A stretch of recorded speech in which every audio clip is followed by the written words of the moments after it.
بسم الله الرحمن الرحيم عبس وتولى أن جاءه الأعمى وما يدريك لعله يزكى أو يذكر فتنفعه الذكرى أما من استغنى فأنت له تصدى وما عليك ألا يزكى وأما من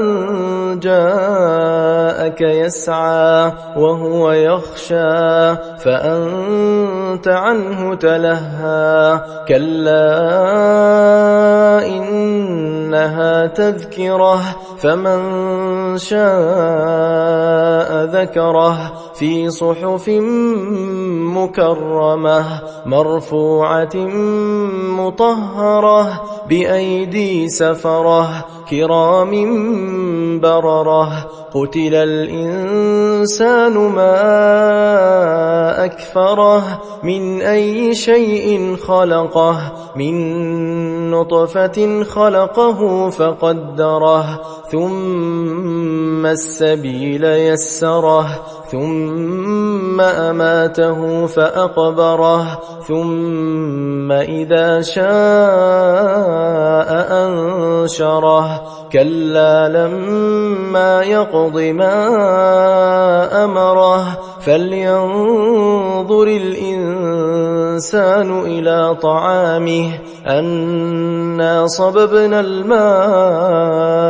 صبا ثم شققنا الأرض شقا فأنبتنا فيها حبا وعنبا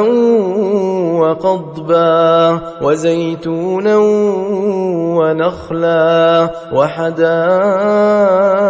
غلبا وفاكهة وأبا متاعا لكم ولأنعامكم فإذا جاءت الصاخة يوم يفر المرء من أخيه وأمه وأبيه